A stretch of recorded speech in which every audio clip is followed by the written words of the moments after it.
SG Reads. Hello fellow travelers, my name is SG and welcome to the channel. Today we'll be talking about another discussion, but this time rather a DC property or anything comic book related. I thought we'd go over one of my favorite video game series that to this date, which is said to have another game coming out either next year or the year after. I'm assuming the year after, but has been talked about having its own series on Amazon or Netflix or anywhere of those really streaming sites. And I'm talking, of course, the Mass Effect series. The Mass Effect series is definitely one of those series that has a lot of promise to tell a lot of good stories. But it does have a big fan base and does have a lot of details that do need to be hashed out when making a series like this. So, for right now, let's talk about what could be in it, what should be in it, and what do you guys want to see in it as well. Please leave it down in the comment section if you want to see a certain feature, certain characters, or just if you don't want to see certain things at all. Or if you think I'm wrong on certain things, please let me know. I'd like to hear everybody's discussion about this, really make this a conversation more than anything else.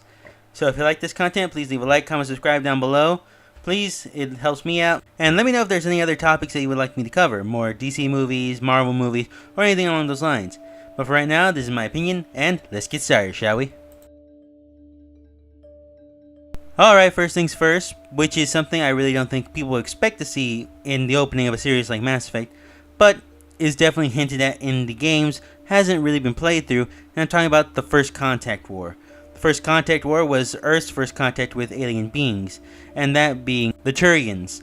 The Turians are Garrus's race, and they were said to originally be very military based, to be very vicious, if you will, and that they were the first ones to actually land on Earth and to start a war that was between the humans and the Turians. Now, it's always been mentioned that this was a big event that lasted for a very long time, which ultimately ended in a draw. Of course, if you ask them, it was the humans who won at the very end of the day. But overall, it would be interesting to see Anderson's side of the story. Anderson is one of those characters that has been hinted at being part of the original First Contact War, being the diplomat between the Turians and the humans, along with meeting Solarians and Asari. So I do think that it would be interesting to cover it, to meet a character that we have known, that has been throughout the games, but at the same time, see them through a younger view, see them kind of being the mirror to Shepard later on. So if you had to choose to open this world with a storyline, I would like to see the First Contact War. It would be interesting, it'd be fun, and it would open up a whole world of consequences that we would see later on in the game, becoming more prevalent and adding to the story overall. A lot of the cast you would see in Mass Effect 1 that we have seen in the game, I think could stay. I do think that there is not a lot you can leave out, actually. It's such a compact story, and they all support one another very well. Like, even their side missions do translate into Mass Effect 2, which would go into another season, such as Rex finding his grandfather's armor. That does translate into Mass Effect 2, with him finding the pride of the Krogan, and ended up becoming the warlord of that world, and leading to peaceful times amongst their people. You had to keep Liara, mainly because she is the Patriarch's daughter, and does offer a lot of dialogue for the character. While there is a lot that can be cut out due to the just traveling around the world, there isn't a lot that you have to leave out. Mainly the Cerberus bits you have to keep in. You have to keep in the Solarian unit that is in the main suicide mission. So there is a lot that you have to keep in, but there is a lot that can be taken out. And that is mainly the driving missions and the extra side missions. Not excluding character missions as well, because that does help shape who they are later on in the further games. Now, when it comes to Shepard, there are several directions you could take him. For me, though, I would have to go with the story that he is a military brat that was raised from planet to planet, from base to base, and is a military straight to the blood. That he grew up to even join the military later on, like his own parents, who are still space jumping themselves or have passed at this point. And then even go to Aku's, where he does have to go there with a unit, and they are ultimately killed by a Thresher Maul, as far as he knows, and where he is the only survivor. This, I think, would be the best outcome for the main story, mainly because it shows that he is willing to talk to other alien races, but he's also a survivor, he's also a warrior, and he's also the soldier. knowing that he is expected from and to know what he is expecting from others. He knows that he has to fight to survive and that he can only rely on his wits at some points, but also knowing that he can't do this alone, knowing that it takes not only his family but those around him to help achieve the goal. What class I would say he would be in, personally me, I want him to be an engineer, because there's a lot more dialogue chains for it to be an engineer. Now, before everyone goes off and asks, should he be Paragon or Renegade, that's obviously he should be a Paragon. Mainly because if you're Paragon, you get the best outcome, and that means you save the Citadel along with the main leaders of each alien race, such as the Asari, the Solarians, and the Turians. That does give you the better outcome along the way, while not the canon outcome if you just play Mass Effect 2 all in all. I think it does give a better outcome. Though I do see the merits of having Renegade, because Renegade does have better lines and does have funnier quips at the very end of the day.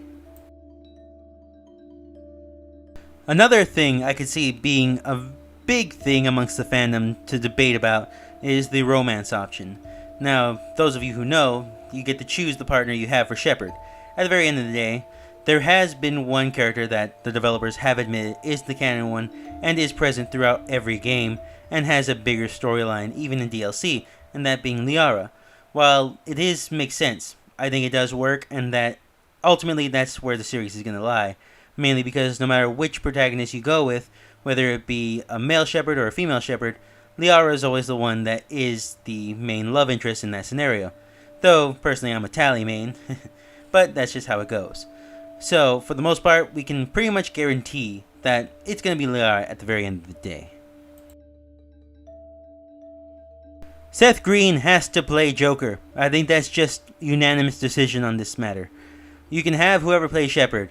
I know Henry Cavill, Matt Damon, and all them, along with Kristen Stewart, or even the actress that plays Supergirl in the Flash movie, are all in line to play the original Commander Shepard, and they all work. It doesn't hurt anything because it fits their storyline.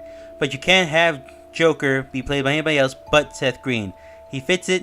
While he is a little shorter than Joker is in the game, there's just nowhere else you can play it. Just like Keith Davis has to play Anderson no matter what. He's still around and he's old enough to play him, so it does work and is fun ultimately at the very end of the day. Also, Garrus is playable, though I do think Henry Cavill could play Garrus and or Saren at the very end of the day. Another aspect I do believe that will be debated in the fandom amongst who should survive, Kaidan or Ashley. It has to be Ashley, mainly because she has a better personality for the main storyline. Because we do know that she does have a difficulty with aliens, and we do see a progression and a redemption arc for her at the very end of the day. Also, she does have this redemption arc with Shepard towards the end of 3. So, it makes more sense for Ashley to become the surviving member of the original Mass Effect 1 mission arc, if you will.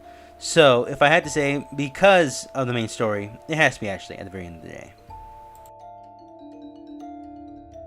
When it comes to Saren, to add more to the character lineup, or to even just talk about the characters, I think having him becoming more agitated, learning more about the character, showing him fight it throughout the series, would definitely help you understand him more. Understanding that he is just like Shepard, a military person, a numbers person, and that he does care about his people, but is being corrupted by the Reapers at the very end of the day. There is a lot that can be done with Saren's character to help improve his character throughout the game, and can even add to the very end, where he is the one who fights back his own demons in the final part of the Mass Effect 1 game. So, I think it does add more to the story if you give him more character. And even go to the comics where you talk about when he first got infected by the Reaper virus, if you will, and show that he was just a soldier looking to stop it. He's just a Spectre. So I think that if you add the storylines from the comic and go on to introduce different aspects, it would be interesting and very fun to see at the very end of the day. When it comes to the main story of Mass Effect, there is a lot of it, but at the same time, it's workable. There's a lot you can add, there's a lot you can take out, there's a lot of story you can add, and there's a lot of story you can leave out. While there is enough room, if you make it into a series, to add everything, it does need to be defined. It does need timing, and it does need to be respectful to the material. Just as I said before, Shepard is a very diverse character that can be twisted into any form. Whether he be Paragon, whether he be Renegade, whether he saves the Citadel, or whether he sticks for the human race. Either way, it sticks to the storyline, but you do need to keep the side characters. You do need to keep Garrus, you do need to keep Liara, and you do need to keep a lot of the side characters as well. Saren, you need to add more to his story, make us feel for him along the way, more than we did in the original game. Keeping Anderson and Joker the way they were in the game does help that too, as long as keeping the Normandy and even hinting at a bigger storyline at the very end of the day with Cerberus too.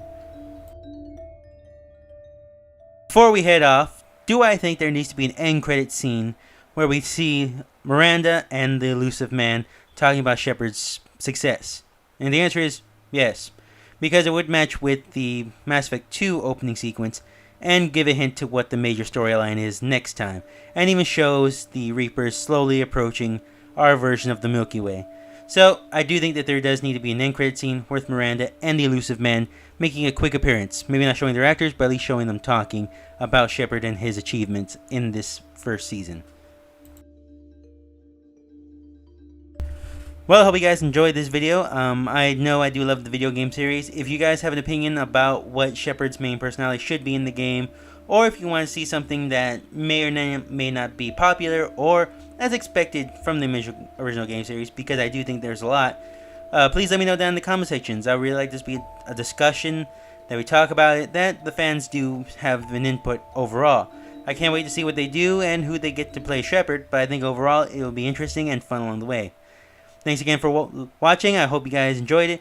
Please have a like, comment, subscribe down below. It really helped me out. Let me know if you want to hear more about these discussions along the way. And have a great one. Thanks again for watching, and see you guys next time.